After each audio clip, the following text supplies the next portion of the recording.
সচিবালয়ে হামলার পরিকল্পনা আসে আওয়ামী লীগের গোপন মিটিং থেকে। ওই অনলাইন মিটিংয়ে আবু সালেক নামের একজনকে বলতে শোনা যায় ৪০ থেকে ৫০ জনকে ঢুকিয়ে দেওয়া হয়েছে সচিবালয়ের ভেতরে, যেখানে সাধারণ পোশাকে শিক্ষার্থীদের সাথে ছাত্রলীগ সদস্যরা ঢুকে পড়েছে।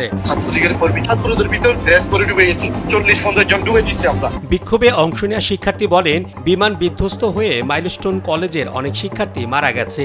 এমন দুঃখজনক ঘটনার পরও পরীক্ষা স্থগিত করা হয়নি।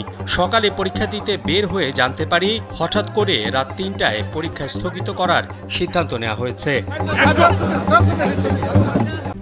RICL TMX, যুগের পর যুগ স্থাপনা থাকে মজবুত। এদিকে আন্দোলনের আগেই মাইলস্টোন স্কুল অ্যান্ড কলেজের শিক্ষার্থীদের ৬ দাবি মেনে নেওয়া হয়। এরপরেও সচিবালয়ের গেট ভেঙে ভেতরে ঢুকে তাণ্ডব চালায় একদল শিক্ষার্থী। এতে প্রশ্ন উঠেছে, এমন সংকটের মধ্যে দেশকে অস্থিতিশীল করছে কারা? পেছনে সত্যি শিক্ষার্থী নাকি অন্য কেউ রয়েছে? ভাইরাল হওয়া একটি ভিডিওতে দেখা যায় বিক্ষোভকারী একদল শিক্ষার্থী সচিবালয়ের প্রবেশ মুখে এক পুলিশ সদস্যকে ধাক্কা দিয়ে ফেলে দেয়।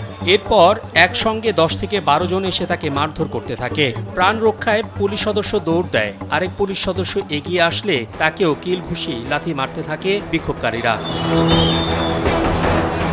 এক পর্যায়ে সচিবালয়ের প্রধান ফটকটি ভেঙে ফেলে ভুয়া ভুয়া স্লোগান দিয়ে সচিবালয়ে প্রবেশ করে পুলিশের উপর হামলা চালায় একদল শিক্ষার্থী।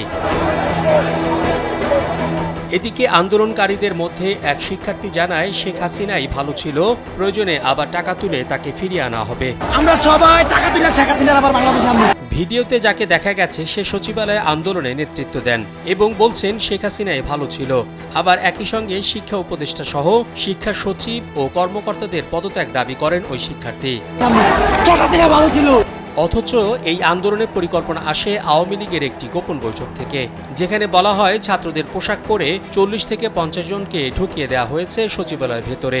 বিক্ষোভে আরও ছাত্রলীগ ঢোকানোর কথাও বলতে শোনা যায়।